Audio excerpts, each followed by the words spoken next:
सबको जय श्री राम जी की। लीला पुरुषोत्तम भगवान श्री कृष्ण नाम का इस ग्रंथ के तीसरा अध्याय का पारायण करते हैं। ओम श्री गणेशाय नमः। हर हर महादेव। जय माता दी। जय श्री राम। जय श्री राधे श्याम। भगवान कृष्ण का जन्म। भगवद गीता में भगवान कहते हैं कि उनका प्राकट्य, जन्म तथा कार्यकलाप सभी दिव्य है और जो उन्हें ठीक से समझ लेते हैं वह तुरंत ही वैकुंठ जाने का भागी बन जाते हैं। भगवान का प्राकट्य या जन्म किसी सामान्य पुरुष का सा नहीं होता जिसे विगत कर्मों के आधार पर भौतिक शरीर धारण करने के लिए बाध्य होना पड़ते हैं। भगवान के प्राकट्य की व्याख्या तिथि अध्याय में की गई है कि वे स्वेच्छा से प्रकट होते हैं। जब भगवान के अवतार लेने का समय निकट आ गया तो नक्षत्रगण अत्यंत शुभ हो गए। रोहिणी नक्षत्र भी, जो फलित ज्योतिष के अनुसार शुभ माना जाता है, प्रबल था। रोहिणी ब्रह्मा के प्रत्यक्ष संचालन के अंतर्गत माना जाता है। ज्योतिष के अनुसार नक्षत्रों की उपयुक्त स्थिति के अतिरिक्त विभिन्न ग्रहों की भिन्न भिन्न स्थितियों के कारण शुभ तथा अशुभ क्षण उपस्थित होते रहते हैं। कृष्ण के जन्म के समय सारे ग्रह स्वयमेव इस तरह स्थित हो गए कि सब कुछ शुभ बन गया।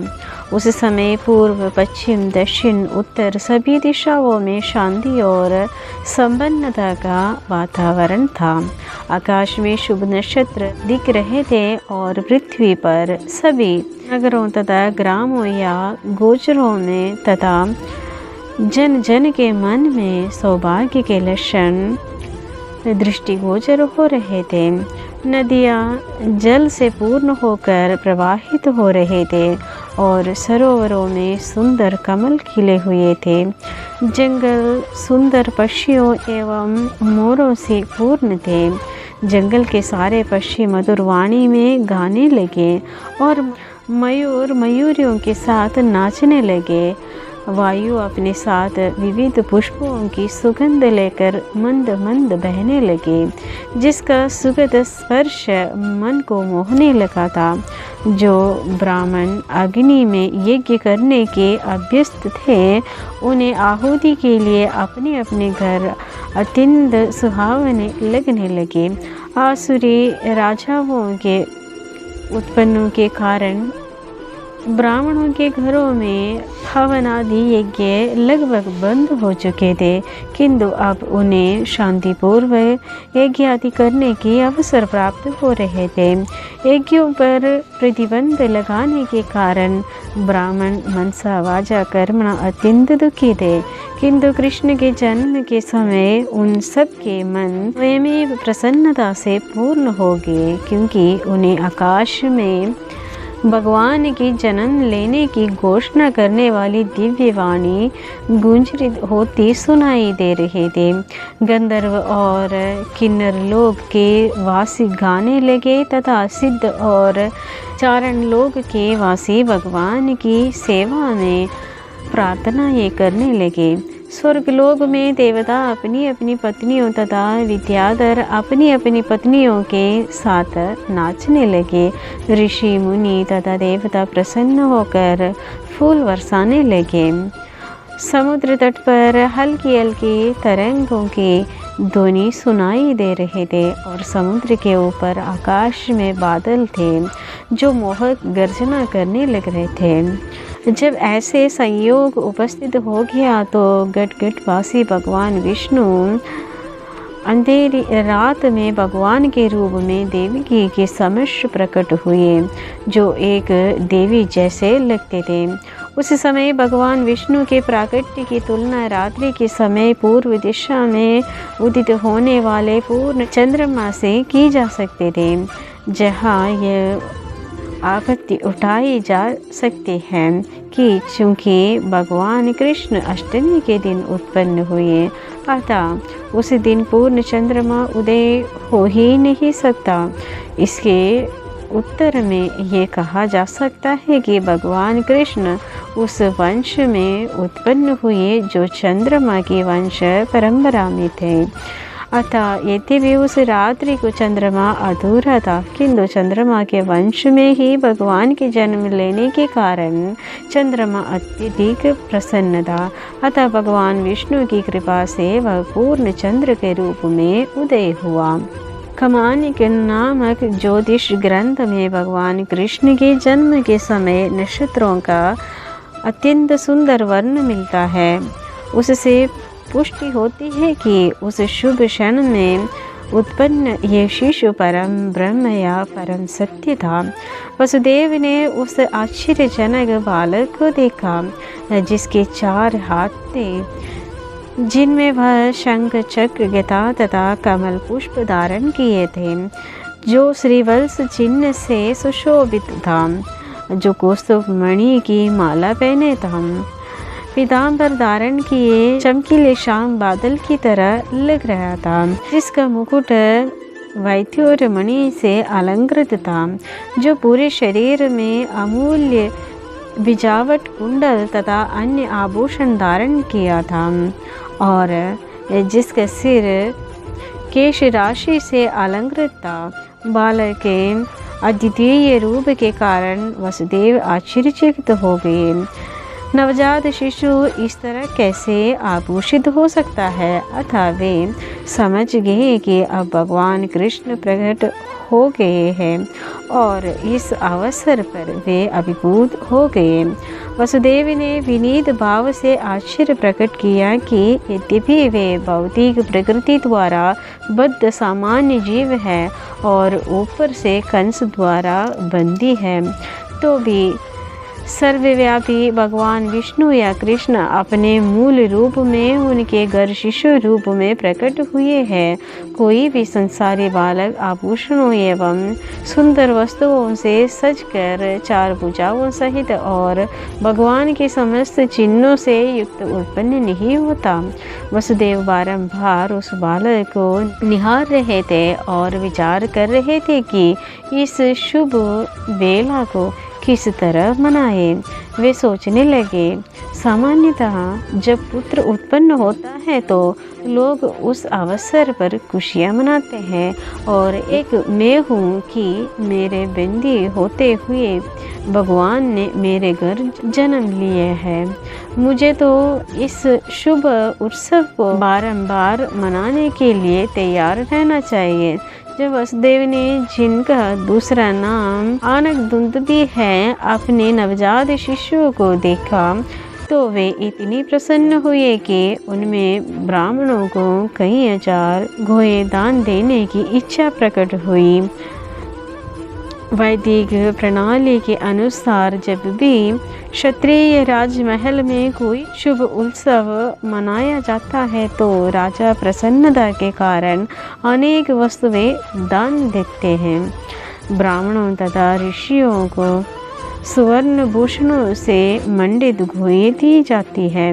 वसुदेव कृष्ण के आविर्भाव के उपलक्ष्य में एक दानोत्सव मनाना चाह रहे थे, किंतु कंस के बंदी गृह में बंद होने के कारण ऐसा करना दुष्कर था। अतः उन्होंने मन ही मन ब्राह्मणों को 1000 घोड़े दान की। जब वसुदेव को विश्वास हो गया कि नवजात शिशु साक्षात श्री भगवान है, तो वे दोनों हाथ जोड़कर उसकी स्तुति करने लगे। उस समय वसुदेव दिव्य स्थिति में थे, जिससे कंस के उत्पन्न उनका सारा भय जाता रहा। जिस कमरे में नवजात शिशु उत्पन्न हुआ था वह उसके तेज से देदीप्यमान था। तब वसुदेव ने प्रार्थना करना प्रारंभ की, हे भगवान, मैं जानता हूँ कि आप कौन हैं। आप समस्त जीवों के परमात्मा तथा परम सत्य श्री भगवान हैं। आप अपने ही शाश्वत रूप में प्रकट हुए हैं, जिसका हम प्रत्यक्ष अवलोकन कर रहे हैं। मैं जानता हूँ कि आप मुझे कंस के भय से मुक्त करने के लिए प्रकट हुए हैं। आप इस भौतिक जगत से संबंध नहीं हैं। आप वही पुरुष है जिनकी भौतिक प्रकृति पर चितवन मात्र से यह दृश्य जगत उत्पन्न होता है। कोई ये तर्क कर सकता है कि अपनी चितवन मात्र से समस्त दृश्य जगत की उत्पत्ति करने वाला भगवान वसुदेव की पत्नी देवकी के गर्भ में नहीं आ सकता है। इस तर्क का उच्छेद करने के लिए वसुदेव ने कहा, हे प्रभु, इसमें आश्चर्य नहीं है कि आप देवकी के गर्भ में प्रकट हुए हैं, क्योंकि सृष्टि की रचना भी इसी प्रकार हुई है। आप महाविष्णु के रूप में कारणार्णव में शयन कर रहे थे और आपकी श्वास प्रक्रिया से अनेक ब्रह्मांडों की उत्पत्ति हो गई थे। तब आप प्रत्येक ब्रह्मांड में गर्भोदकशायी विष्णु के रूप में प्रविष्ट हुए।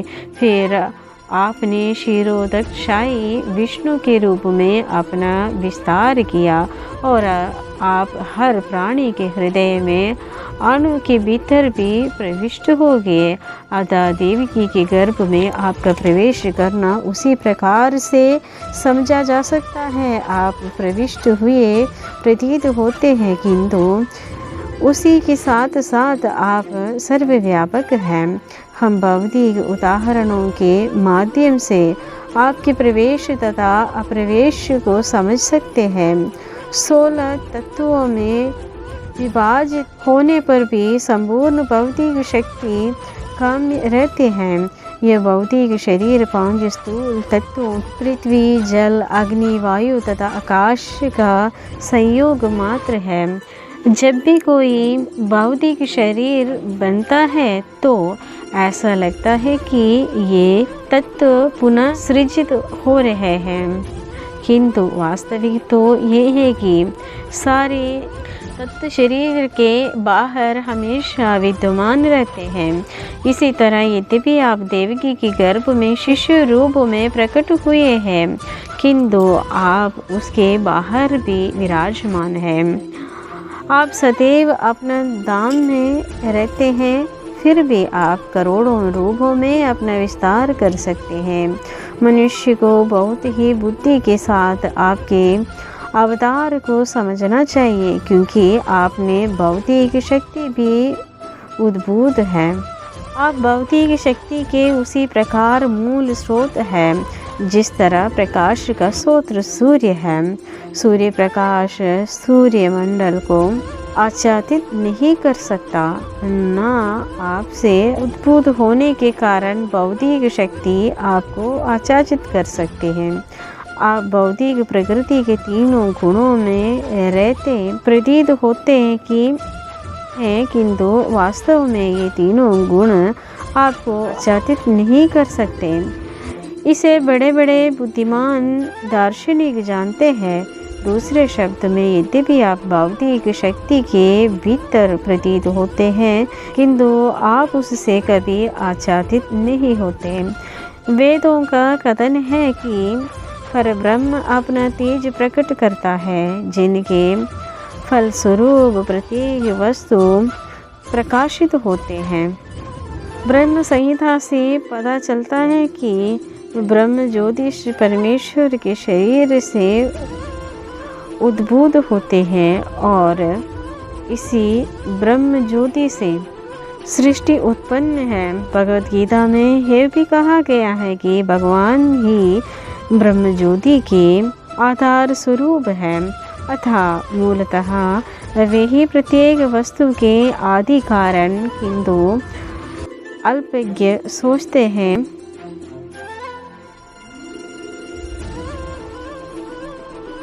प्रत्येक वस्तु के आदि कारण, किंतु अल्पज्ञ सोचते हैं कि जब भगवान इस भौतिक जगत में आते हैं तो वे भौतिक गुणों को ग्रहण कर लेते हैं।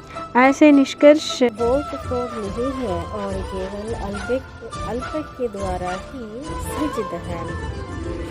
श्री भगवान प्रत्यक्ष तथा अप्रत्यक्ष रूप में सर्वत्र विद्यमान है। वे इस सृष्टि के भीतर भी है और बाहर भी है। वे केवल इस सृष्टि में गर्भोदकशाही विष्णु के रूप में नहीं रहते, वे प्रत्येक परमाणु के भीतर भी हैं। परमाणु का अस्तित्व उनकी उपस्थिति के कारण ही है, उनसे कुछ भी विलग नहीं किया जा सकता। वैदिक सिद्धांत के अनुसार हमें परमात्मा अर्थात प्रत्येक वस्तु के मूल कारण की खोज करनी चाहिए, क्योंकि परमात्मा से पृथक कुछ भी नहीं है। अतः भौतिक सृष्टि उनकी शक्ति का ही रूपांतर है। जड़ पदार्थ तथा जीवित शक्ति आत्मा की उन्हीं से उद्भूत है। जो मूर्ख होगा वही इस निष्कर्ष पर पहुंचेगा कि जब परमेश्वर प्रकट होते हैं तो वे पदार्थ की परिस्थितियों को स्वीकार करते हैं। यदि प्रत्यक्ष रूप से वे भौतिक शरीर ग्रहण कर भी लेते तो भी वे भौतिक परिस्थितियों के अधीन नहीं रहते। अतः कृष्ण अवतरित हुए और उन्होंने भगवान के प्रकट तथा अप्रकट होने के समस्त दोषपूर्ण निष्कर्षों को ध्वस्त कर दिया है। हे स्वामी, आपका अवतार स्थिति तथा विरोधान सारे भौतिक गुणों के प्रभाव से परे है, क्योंकि आप प्रत्येक वस्तु के नियामक तथा परब्रह्म है। अतः आप में कुछ भी अकल्पनीय या विरोध मूलक नहीं है। जैसा आपने कहा है, प्रकृति आपकी अध्यक्षता में उसी तरह कार्य करती है जिस तरह कोई सरकारी अधिकारी मुख्य कर्मचारी के आदेशों पर काम करते हैं। अधीनस्थ कार्यकलापों का आप पर कोई प्रभाव नहीं पड़ता, क्योंकि आप परब्रह्म हैं तथा सारे नियम आप में उपस्थित हैं और प्रकृति के सारे कार्यकलाप आपके द्वारा ही संचालित होते हैं। अतः उनमें से कोई कार्यकलाप आप पर प्रभाव नहीं डालता। आप शुक्लम कहते हैं। शुक्लम अर्थात धवल परम सत्य का प्रतीकात्मक निरूपण है, क्योंकि भौतिक गुणों से यह अप्रभावित रहता है कि ब्रह्मा जी रक्त अथवा लाल कहलाते हैं, क्योंकि सृजन के लिए वे रजोगुण का प्रतिनिधित्व करते हैं। तमस शिवजी के सुपुर्द किया है, क्योंकि वे संपूर्ण सृष्टि का संहार करते हैं। इस दृश्य जगत का सृजन, संहार तथा पालन आपकी शक्तियों द्वारा संपन्न होता है, तो भी आप इन गुणों से अप्रभावित रहते हैं। जैसे कि वेदों द्वारा पुष्ट किया गया है कि हरिर्हि निर्गुणः साक्षात्, श्री भगवान सदैव ही समस्त भौतिक गुणों से मुक्त होते हैं। ये भी कहा जाता है कि परमेश्वर में रजो ततो तमो गुणों का अभाव रहता है। हे प्रभु, आप परम नियंता भगवान तथा इस दृश्य जगत की व्यवस्था को बनाए रखने वाले हैं। आप परम नियंता होते हुए भी कृपा करके मेरे घर में अवतरित हुए हैं।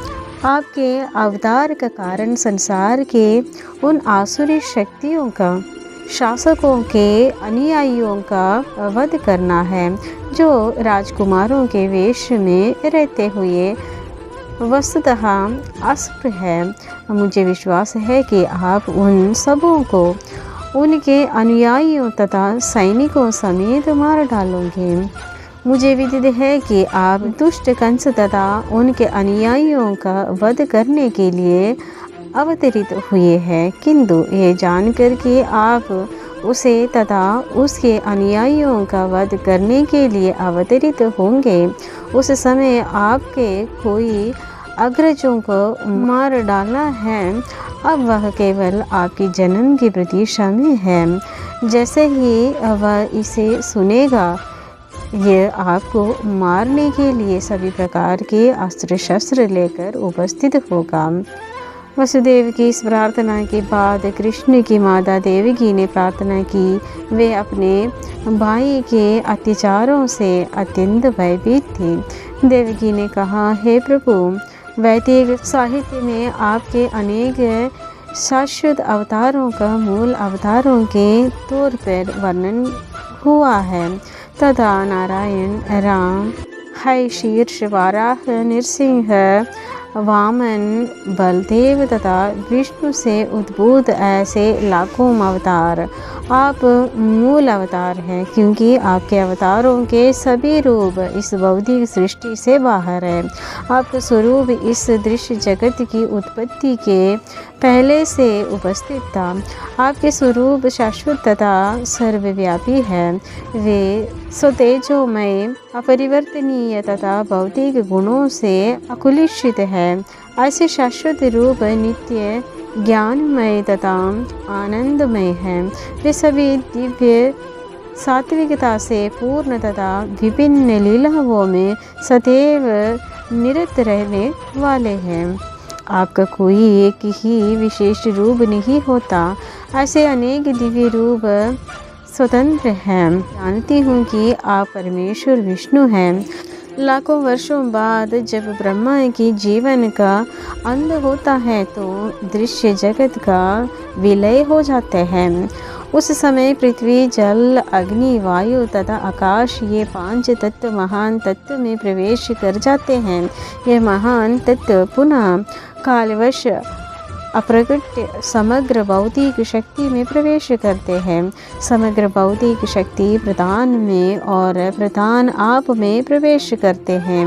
अतः संपूर्ण दृश्य जगत के संहार के पश्चात केवल आपका दिव्य नाम, रूप, गुण तथा साज समान ही शेष रह जाते हैं। हे प्रभु, मैं आपको सादर नमस्कार करती हूँ, क्योंकि आप अव्यक्त समग्र शक्ति के निदेशक और भौतिक प्रकृति के परम आकार है। हे स्वामी, सारा दृश्य जगत वर्ष के अतः से इति तक कालाधीन है। सभी आपके निर्देशन में कार्य करते हैं। आप हर वस्तु के मूल निदेशक तथा समस्त प्रबल शक्तियों के आकार हैं। अतः आपसे मेरी प्रार्थना है कि आप मुझे उग्रसेन के पुत्र कंस के क्रूर हाथों से बचाएं। कृपा करके मुझे इस भयावह स्थिति से उबारे, क्योंकि आप अपने सेवकों की रक्षा करने के लिए सदैव उद्यत रहते हैं। भगवान ने इस कथन की पुष्टि भगवद गीता में अर्जुन को आश्वस्त करते हुए की है। तुम संसार को बता दो कि मेरा भक्त कभी नष्ट नहीं होता।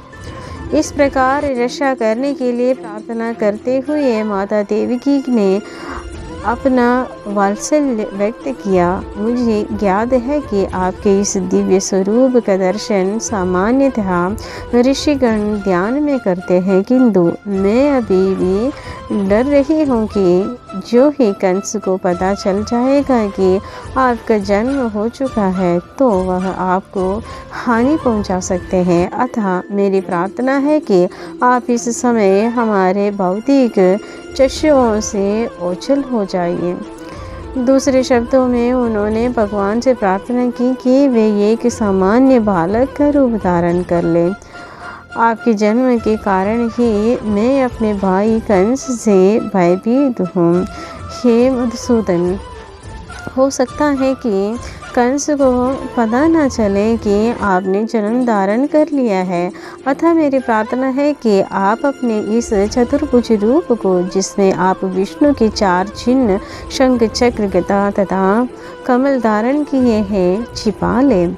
हे प्रभु, आप दृश्य जगत के प्रलय के अंत में सारे ब्रह्मांड को अपने उदर में धारण करते हैं। फिर भी आप अपनी विशुद्ध कृपावश मेरे गर्भ में प्रकट हुए हैं।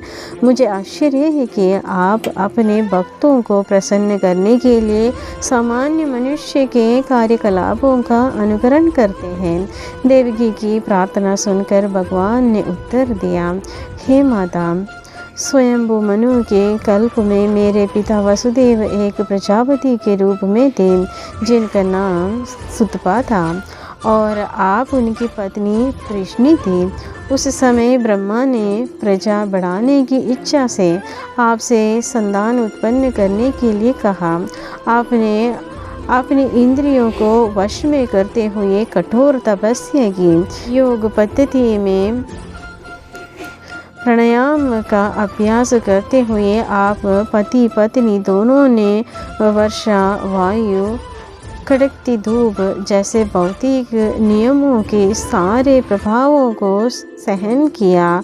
आपने समस्त धार्मिक नियमों का भी पालन किया। इस प्रकार आपका हृदय निर्मल हो गया और भौतिक नियम के प्रभावों पर नियंत्रण प्राप्त हो गया। तपस्या करते हुए आप वृक्षों के नीचे भूमि पर गिरी हुई पत्तियों मात्र का आहार करती रही। तब सिर, मन तथा इंद्रिय निग्रह द्वारा आपने मुझसे अद्भुत वर प्राप्त करने के लिए मेरी पूजा की। आप दोनों ने देवताओं की गणना के अनुसार 12,000 वर्ष तक कठोर तपस्या की। उस अवधि में आपका मन मुझ में ही लीन रहा। जब आप भक्ति कर रहे थे और अपने मन में निरंतर मेरा ध्यान कर रहे थे, तब मैं आपसे अत्यधिक प्रसन्न हुआ। हे निष्पाप माता, अतः आपका अंतःकरण नित्य ही विशुद्ध है। उस समय भी मैं आपके समक्ष इसी रूप में आपकी इच्छा पूर्ति के लिए प्रकट हुआ था और आपसे मनवांछित वर मांगने के लिए कहा था। उस समय आपने चाहा कि मैं आपके पुत्र रूप में जन्म लूं।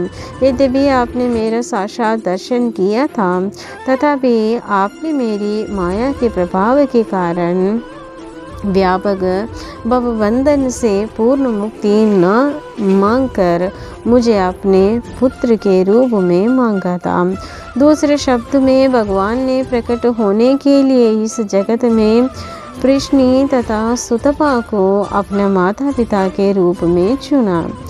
जब भी भगवान मनुष्य रूप में अवतरित होते हैं, उन्हें माता पिता की आवश्यकता होते हैं। फलतः उन्होंने कृष्णी तथा सुतपा को शाश्वत माता पिता के रूप में चुना है। इसलिए कृष्णी तथा सुतपा दोनों ही मुक्ति की याचना ना कर सके। मुक्ति उतनी महत्वपूर्ण नहीं होती जितनी कि भगवान की दिव्य प्रेमा भक्ति होती है।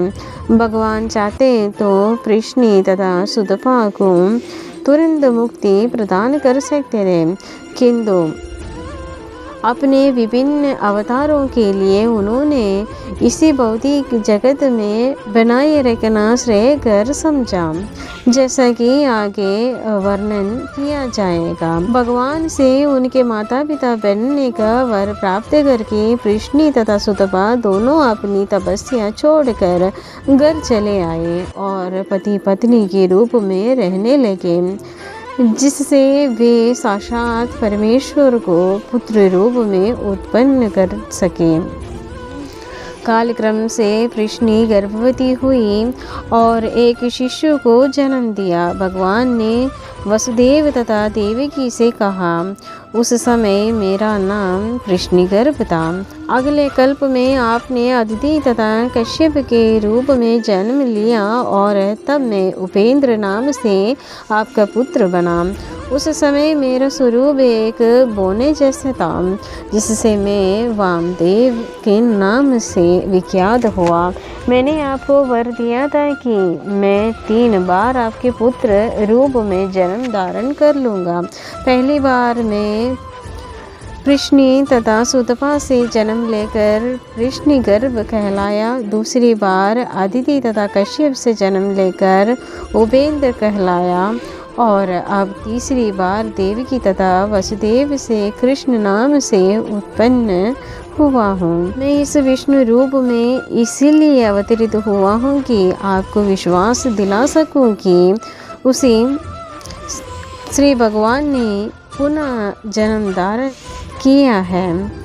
मैं चाहता तो एक सामान्य शिष्य के रूप में प्रकट हो सकता था, किंतु तब आपको विश्वास न होता है कि आपके गर्भ से मुझ भगवान ने ही जन्म लिया है। हे मेरे माता पिता, इसी तरह आपने कई बार अत्यंत लाड प्यार से अपने पुत्र के रूप में मुझे पाला पोसा है, अतः मैं अत्यधिक प्रसन्न हूँ और आपका अत्यंत कृतज्ञ हूँ।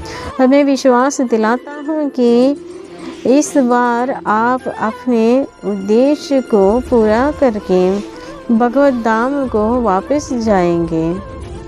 मैं मानता हूँ कि आप मेरे लिए चिंतित हैं और कंस से भयभीत है, अतः मेरा आदेश है कि आप तुरंत ही मुझे गोकुल ले चलो और यशोदा की नवजात कन्या से जो अभी अभी उत्पन्न हुए हैं मुझे बदल ले। अपने पिता माता से इस प्रकार कहकर उनकी उपस्थिति में भगवान सामान्य बालक बन गए और मौन हो गए। भगवान का आदेश पाकर वसुदेव अपने पुत्र को प्रसूति गृह से बाहर ले जाने के लिए तैयार हो गए। ठीक उसी समय नंद तथा यशोदा के एक कन्या उत्पन्न हुई थी। वह योगमाया थी, अर्थात वह भगवान की अंतरंग शक्ति के इस योगमाया के प्रभाव से कंस के महल के सारे निवासी और विशेष रूप से द्वारपाल गहरी नींद में सो गए और लोग श्रृंखलाओं से बंद महल के सारे दरवाजे खुल गए। रात अत्यंत अंधेरी था, किंतु जो ही वसुदेव कृष्ण को अपनी गोद में लेकर बाहर निकले तो उन्हें सब कुछ दिखने लगा मानो सूर्य का प्रकाश हो। चैतन्य चरितामृत में कहा गया है कि कृष्ण सूर्य प्रकाश के तुल्य है और जहाँ भी कृष्ण रहते हैं वहाँ अंधकार रूप भी माया नहीं रह सकते। जब कृष्ण को वसुदेव ले जा रहे थे तब रात्रि का अंधकार दूर हो गया। कारागृह के सारे द्वार स्वतः खुल गए, साथ ही आकाश में गंभीर गर्जना हुई और भीषण वृष्टि होने लगी। जब वसुदेव इस वर्षा में अपने पुत्र को ले जा रहे थे तो भगवान शेष ने नाग का रूप धारण करके वसुदेव के सिर के ऊपर अपने फन फैला दिए, जिससे वृष्टि से उन्हें बाधा न पहुँचे। वसुदेव यमुना के तट पर आए तो देखा कि यमुना के जल में गरजती लहरें उड़ रही हैं और सारा पाट फेल हो उठा है।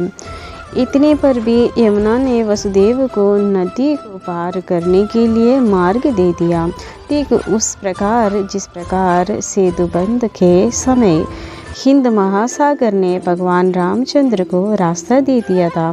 इस प्रकार वसुदेव ने यमुना पार की। उस पार वे नंद महाराज के गोकुल स्थित निवास स्थान में गए, जहां उन्होंने देखा कि सारे ग्वाले गहरी नींद में सोए हुए थे। इस अवसर का लाभ उठाकर वे यशोदा के घर में चुपके से घुस गए और बिना किसी कठिनाई के अपने पुत्र को रखकर बदले में यशोदा की नवजात पुत्री को उठा लाए। इस प्रकार चुपके से घर में घुसकर लड़के को लड़की से बदल लेने के बाद वे पुनः कंस के कारागार में लौट आए तथा पुत्री को देवकी की गोद में रख दिया। उन्होंने पुनः हथकड़ी बेड़ियाँ पहन ली, जिससे कंस को यह पता ना चल पाए कि इतनी सारी घटनाएं घट चुकी है। माता यशोदा समझती थी कि उनके एक शिशु उत्पन्न हुआ है, किंतु प्रसव पीड़ा से थक जाने के कारण वे प्रगाढ़ निद्रा में थी। जब वे जागी तो उन्हें याद ना रहा था कि उनके पुत्र हुआ या पुत्री। इस प्रकार लीला पुरुषोत्तम भगवान श्री कृष्ण के अंतर्गत भगवान श्री कृष्ण का जन्म नाम का तीसरे अध्याय का भक्ति वेदांत तात्पर्य पूर्ण हुआ है। सबको जय श्री राम जी के तीसरा अध्याय का भी समाप्त हुआ। तो ये अध्याय जो भगवान श्री कृष्ण का जन्म के बारे में थे। आप सबको पसंद आ गया तो लाइक और शेयर कर लीजिएगा, और जो भी सब्सक्राइब नहीं किया वो लोग भी कर लीजिएगा। सबको जय श्री राम जी की हर हर महादेव।